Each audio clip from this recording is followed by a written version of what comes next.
देखिए, आप रोजगार पे आप लोग खड़े हो, अब आपको अपनी मांग मनवानी है सरकार से, तो आपको संगठित रहना बहुत जरूरी है। जब संगठन होगा, जहाँ एकता होगी, वहाँ सब कार्य हो जाएंगे। अगर आप लोगों में टूट होगी, आपको तोड़ने की भी कोशिश की जाएगी, सब प्रयास किए जाएंगे हर तरीके के। लेकिन अगर आप संगठन रहोगे, संगठन में एकता में ही शक्ति है। अगर आप एक हुए तो आप अपनी बातों को मनवा लोगे, और अगर आप में टूट पड़ गई तो फिर कोई किसी की नहीं सुनता।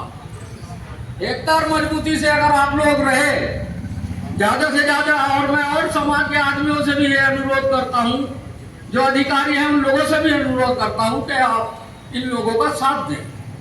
ये हमारा देश, ये हमारा समाज जब ही अच्छा होगा जब उसकी आर्थिक स्थिति सही होगी। अगर हम खुद ही इनकी आर्थिक स्थिति बिगाड़ेंगे तो इनका क्या समाज बनेगा? क्या ये अपने बच्चों को पढ़ा पाएगी? क्या ये लिखा पाएगी? 27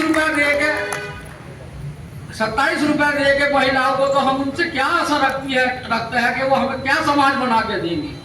अगर हम उनकी इच्छा, उनकी जरूरतों को नहीं पूरा करेंगे, उनका हक नहीं देंगे, तो उनसे क्या समाज मिलेगा? स्त्री ही समाज को संस्कार देती है, सब कुछ सम्मान देती है, सब ये स्त्री देती है। समाज बढ़ता है तो स्त्री से ही बढ़ता है। अगर स्त्री माता बैठे नहीं होगी तो समाज ही कहाँ से आएगा? है। और आज देखिए, जो देख रहे हैं, हम अधिकारियों से बार बार अनुरोध करते हैं कि ये जनता दल संगठन, फौजी साहब है, बहुत ही डिसिप्लिन में चलने वाले आदमी हैं, अपनी लिखित कार्रवाई कर रहे हैं, तो अधिकारियों को भी चाहिए कि इनकी बातों को गौर करें और सुने और इसकी एक अच्छी रिपोर्ट पेश करें। उनको भी, आज वो अधिकारी है, सीट पे बैठे हैं, आज उनका भी कर्म है, उनका भी कर्म बनता है इससे, अगर वो सही रिपोर्ट दे। और अगर सही रिपोर्ट नहीं देंगे तो वो भी उनका भी कर्म बनेगा, तो आगे वैसा उन्हें भी भोगना पड़ेगा। पुराने संस्कारों से आज वो गद्दियों में बैठ गए, तो उन्हें चाहिए कि जो नीचे के स्तर के आदमी हैं, इन लोगों की रक्षा करें। अगर वही रक्षा नहीं करेंगे, रक्षा की अगर भक्षक हो गया तो समाज क्या करेगा? किस प्रकार का समाज बनाना चाहते हैं आप लोग? समाज तो आपका जभी, एक अच्छा समाज जभी बन सकता है जब उसकी आवश्यकताओं की पूर्ति होगी, और जब उसकी आवश्यकता की पूर्ति नहीं होगी तो समाज क्या बनेगा? आज समाज में 27 रुपया में कौन बच्चे पढ़ा लेगा? कौन खा लेगा? अगर घर में कोई मिलने वाला आ जाए तो 27 रुपये चाय नहीं बनती है, उसमें भी 100-150 रुपये लगते हैं। तो हम सरकार से अनुरोध करते हैं कि देखिए, आप इस और भी ध्यान दें, यही विकास होगा देश का। अगर हम इन लोगों को इनकी ओर ध्यान नहीं देंगे और इनका उचित जो बैठता है इनका पैसा वो नहीं देंगे, तो ये क्या विकास? ये भी एक अच्छा विकास नहीं होगा। भले हम कहते हैं, कहने से कुछ नहीं होता, करने से होता है। समाज का तो जब भी विकास होगा, और पैसे की कोई कमी नहीं है हमारे देश में। गलत जेबों में जाने से पैसों को बचाया जाए, अधिकारियों का नियम है, आज उनका कर्तव्य बैठता, उनकी ड्यूटी है। सरकार का पैसा कितना दुरुपयोग होता है, कहाँ कहाँ जाता है, उन जगह से बचा के इन लोगों को दिया जाए। जो आज अधिकारी लोग बैठे हैं, उनका ये धर्म है और ड्यूटी भी है उनकी। अगर वो अपनी ड्यूटी नहीं निभाएंगे, ये तो संसार है, एक गया तेरे बाद कोई और आया तो चला जाएगा, जैसा कर्म करके जाएगा फिर आगे भोगना भी पड़ेगा। उसे कौन भोगेगा? उसे भी कोई भोगेगा। तो अगर आप लोगों में संगठन बना रहा तो आपको कोई ताकत नहीं है, तो आपका हक नहीं है। बस संगठन की जरूरत है, लड़ना, जूझना, अपना जारी रखना, एक ना एक दिन विजय प्राप्त कर ही लोगे।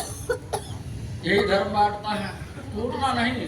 आपको लोग तोड़ने की बहुत कोशिश करें। अब मैं संख्या देख रहा हूँ, अब की बार संख्या बहुत कम है।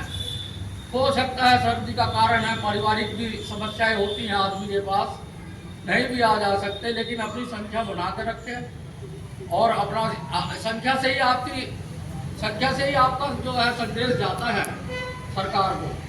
जितनी आपकी संख्या होगी वैसा ही आपका संदेश जाएगा, नहीं तो कमजोर संदेश जाएगा।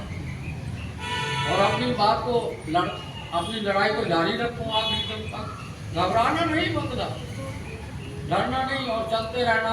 लेटर से जब देख रहा हूँ बहन हमारी कह रही थी कि मुझे चिट्ठी आ गई, अरे चिट्ठी आ गई तो क्या हुआ?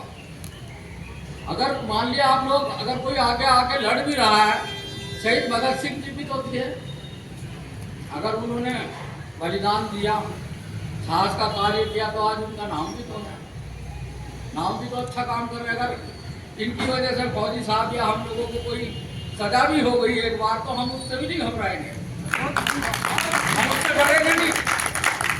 सरकार हमें भी कहती है कौन सा महात्मा है? आज तो महात्माओं की सरकार है, ये हमारे खिलाफ खड़ा हो। महात्माओं का भी तो फर्ज है, महात्माओं का तो सबसे, साधु का तो सबसे पहले फर्ज है कि जो अपने समाज को देखे। हमारा पहला धर्म तो यही है। हम कौन सा साधु है जो अपने समाज की को देख नहीं रहे?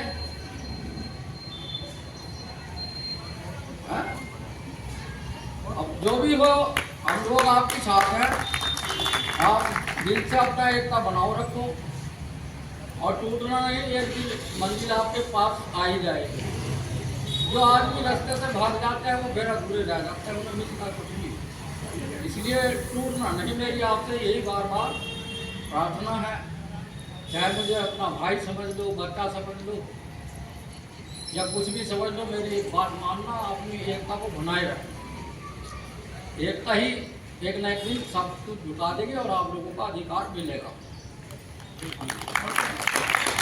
बहुत जरूरत है।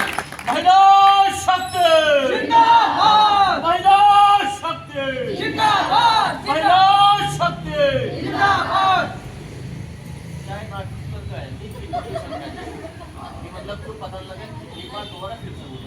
महिला शक्ति जिंदाबाद, महिला शक्ति जिंदाबाद, महिला शक्ति जिंदाबाद।